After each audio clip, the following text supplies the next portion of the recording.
It's great to be here this morning. I really want to thank you. First of all, I want to start by thanking Robbie for inviting me to be here today, and everyone with the team, and all of you. I'm really happy to be here to share some of what I've learned about stories, how they work, why they're important, and perhaps offer some ideas for you about how you might tell your story as effectively as you possibly can. My interest in stories really began as a child spending far too much time watching television. And one of the things that I learned from a very early age was that some stories were better than others. Or, to put it in the context of my 10-year-old self, why was Star Trek so much better than Lost in Space? And I just puzzled over that endlessly. And the other soup I grew up in was politics. My father was in politics, a lot of news in my house. I got hooked on watching American politics from a far too young age as well. And I ended up working in political communication. Political communication is, I like to call it, a test without pity. If you're successful in political communication, there's only one indicator of that. Your candidate wins. If your candidate loses, you failed, regardless of how hard you worked, how well you planned. None of it matters. That has taught me a lot about communication in general, how it works, and how it can sometimes not be as effective. And it comes down to, as Robbie quoted, the oldest truism in politics, which is, it's never what you say, it's what they hear. Another way of expressing that is, the electorate is always right, and the audience is always right. I want to begin by talking about stories and why they're important. One of the things I think is essential to that is the idea that we tell stories to give meaning to the unknowable or the unknown. So think back to hunter-gatherers millennia ago, living under the stars, seeing these points of light and deciding they must mean something more than that. So they looked at them and they drew pictures. So they saw this group of stars and they decided that's a hunter. They gave it a story. The other reason we tell stories, I think, is because it helps us understand universal truths. I'll give you an example. It's easy for me to say, unbridled ambition is a bad thing.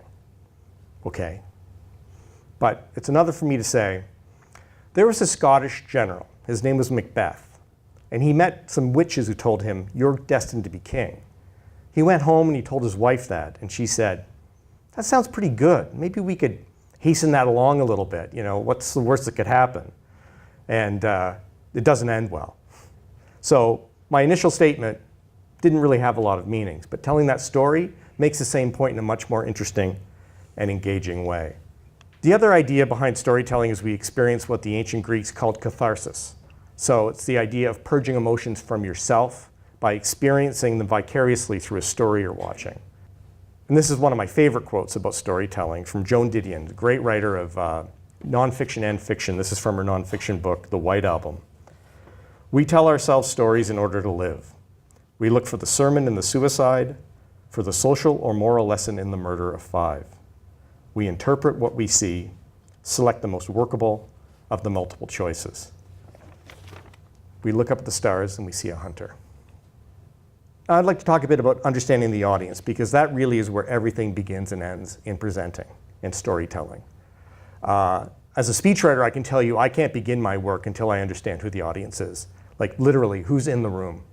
What's their background? What's the context in which the speaker is speaking? If it's a conference, what's the theme? Everything begins and ends with the audience. I can also tell you that the most seasoned public presenter, a stand-up comedian of 30 years, looks out at that and is nervous and intimidated. Everyone is. The thing to remember about an audience is that they are looking back at you with a complete open mind and total goodwill. There's something innate about when we sit in a seat and look up at a podium or a stage, that we're naturally open to being engaged. We want to be engaged. So that is something to really remind yourself of. Take that nervousness and mute it by saying, they want to hear what I have to say. So there is that goodwill, but the important thing to know about it is goodwill has a time limit. And that time limit is really dependent on the medium in which you're working in storytelling. So if you're doing a 30-second commercial, you've got about 7 seconds to hook an audience. which is why you'll notice when you look at a clip on YouTube and there's a commercial on the front end of it, you can usually skip the ad after about the 7 or 8 second mark. That's because they're really hoping to have hooked you by that point. In a speech, a keynote speech, say a 20-minute speech, you've got 2 or 3 minutes, roughly. And in a film, which is where I first really came to understand how this works, you've got about 25 minutes in a 120-minute film. So I'll use an example, story we all know, The Wizard of Oz. We meet Dorothy. She's a lonely, bored, restless teen in Kansas, yearning to be over the rainbow. 25 minutes later, she is over the rainbow. She's in a lot of trouble. She's killed a witch. She has ruby slippers that don't belong to her, and she's told, your way out of this is to go down the yellow brick road and find the wizard. So she has a mission. She's gone from being a passive observer in her own life to being an active participant in her own destiny. The reality is, so has the audience gone along with her. Because we have the context of where she's coming from, she wants something more than she has at the beginning. And then she realizes what she really wants is to get back to where she was. We're completely invested in that journey by the 25-minute mark. So if someone were to shut the film off at that point, you'd say, turn that back on. I gotta know what happens. What happens next? That's a key driver in storytelling. What happens next? I want to talk a bit about authenticity, because audiences are smart and they detect inauthenticity really quickly. So if you're a very self-confident, smart public servant who loves speaking in front of crowds, let it show. Barack Obama is a perfect example. Somebody who just loves speaking to people. But if you're a policy wonk who isn't comfortable doing political events, don't try and look like you do. People can feel right away that it's not your milieu. And I have to tell you, what Hillary Clinton is doing here is it's political consultants tell politicians to do it all the time, the point. Whenever I see someone do it, I always think, who are you pointing at? Did you just see your second cousin from Poughkeepsie in the back? 3,000 people and you just spotted someone you know? Everyone knows you're just doing it to look, I don't know what you're supposed to be looking like, but it doesn't work. It's inauthentic. The reality with Hillary Clinton is that she had an opportunity in the campaign of 2016 to embrace her discomfort with politics. She could have gone up and said, I don't love politics, but it's the only way I know how to accomplish things we can't accomplish by ourselves.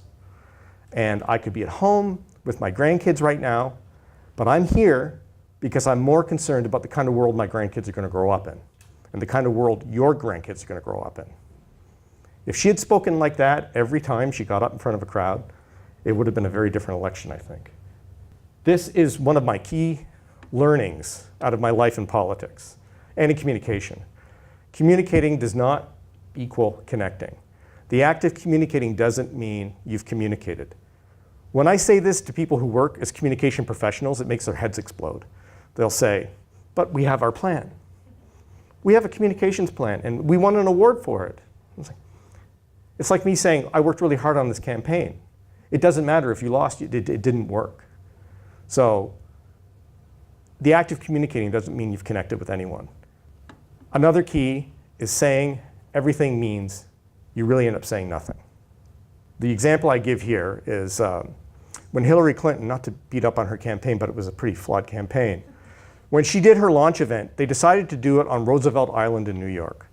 And her speechwriter said, why don't we use that as a theme? Why don't we hearken back to the Roosevelt administration that got the United States through the Great Depression and really ultimately through the Second World War and created legacies like Social Security. Before Social Security, something like 80% of American seniors died in abject poverty. Social Security changed the shape of American society. So why don't we use that as a metaphor for the kind of change we want to bring now? I think that's just a really powerful idea. And it was in the speech. But it was buried around all this detail that the people around her said, well, we've got to talk about this group, and this group wants to hear this. We've got to talk about this policy. And it became a laundry list. So that overarching theme was completely lost. And nobody, in the reporting of that speech, nobody even quoted it. It was so buried. Detail is the enemy of effective communication. You have to pick the 2 or 3 things you want your audience to come away with from your talk. I want to talk a bit about some ideas around what you need to do to be an effective presenter. You know your story. The thing you have to keep in mind is your audience doesn't. You have to treat them as a blank slate and give them context in much the same way that we meet Dorothy. If we had met Dorothy as soon as she showed up in Oz, we wouldn't have understood anything about it. We needed the context of her yearning to be somewhere else. You have to have your key messages. Again, the 2 or 3 things you want people to take away from your talk. And that really is the maximum that anyone can take away from a talk, a movie, anything. 2 or 3 ideas or feelings, maximum. And then you have to test it. And this is really important. You need to share your story with people who haven't heard it before and verify that you're connecting in the way you're trying to. Because really, you don't know. Feature films, for example, are always tested before they're released. There's a famous story about the movie Jaws. I remember the scene where Roy Scheider's character is shoveling the chum off the back of the boat, and the shark's head pops up. And he stumbles back into the back of the cabin and says to the captain, "We're going to need a bigger boat." Nobody involved in the making of that movie had a clue that that would get a laugh out of an audience until they tested it. To the point where they had to go back and re-edit the scene because people laughed for so long because it was such a release from the scare of the shark that they lost all the dialogue subsequent to that. So they had edited it back to pad a bunch of times so people could have their laugh. So testing things is essential. Give us a way into your story. Have an opening that gets us, that's specific and relatable and that gets us intrigued. Again, your audience is there, full of goodwill for you. They want to be engaged. Engage them. If you have a call to action in your speech, if you want people to donate or to sign up or to join or whatever it may be, build to it, but leave it till the end. But find ways to build up to it. Have your key messages, your 2 or 3 points, feed into it logically so that when you deliver your call to action, it's inevitable. It's the obvious thing to do. In a political speech, the call to action is, vote for me. Don't overwrite. This is just a pet issue with me. There's a tendency sometimes to overthink, to want to use too fluid language. The other example I'll use, it's very unique to healthcare. 2 things about healthcare. It's a very technical field. I don't know if you noticed earlier, but Matt caught himself. He almost used the term comorbidity, but he stopped at co and said diseases. That was really good. I was really impressed because jargon is so easy to fall into in healthcare. And the other thing in healthcare is our acronyms. Healthcare is a breeding ground for acronyms. So if you can avoid using them at all costs, please do. Something really important to remember when you're a presenter is that everyone's nervous. Nobody thinks you're nervous. Again, it's about that innate. I think it's because public communication is our oldest form of communication, public speaking is, that when someone gets up to speak in front of us, we're just, okay, let's go. Never acknowledge you're nervous. As soon as you do that, the audience goes from being interested in you to being scared for you, afraid for you. Pulls them right out of what you have to say. If you forget something, just move on. That's just, everyone forgets something. Nobody knows you made a mistake. Just don't even acknowledge it. Use a podium if you can at first. I noticed that Matt got away from it because it is a barrier and you want to connect. It's great when you can get away from one, but if you're starting out, it's best to have one. Before you get on stage, do some yoga breathing. Breathe through the nose, out through the mouth. Calms you right down. The other thing is to breathe from the lower diaphragm if you can.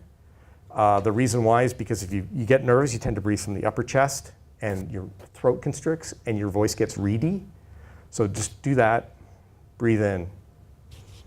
And then this is a really hard one to get your head around. Sometimes it helps if you videotape yourself, which I know is hard. There's a real natural tendency to speak too quickly. You're nervous, you don't even know you're doing it. You have to consciously tell yourself, slow down. And then when you've done that, slow down more. It'll feel unnatural, but it's not to your audience. You know your presentation, your audience doesn't. Every word you're saying is new to them. So give them the time to absorb it. You all are uniquely qualified to succeed. as presenters. The reason why? Your audiences want to hear from you, unless you decide to run for public office. I do a lot of work with the Ministry of Health, and I know that the ministry is calling upon everyone in the sector. And healthcare, by its very nature, is incredibly complex.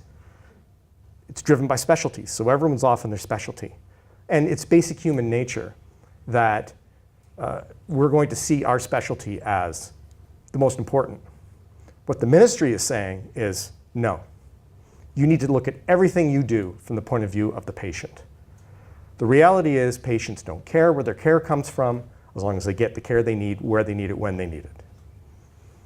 You bring that perspective, and it's a unique time because the system has never been more keyed to hear it. So I would just say, please share your experience, share your wisdom, and share your advice. You all have incredibly compelling stories to tell, and they need to be heard. Thank you.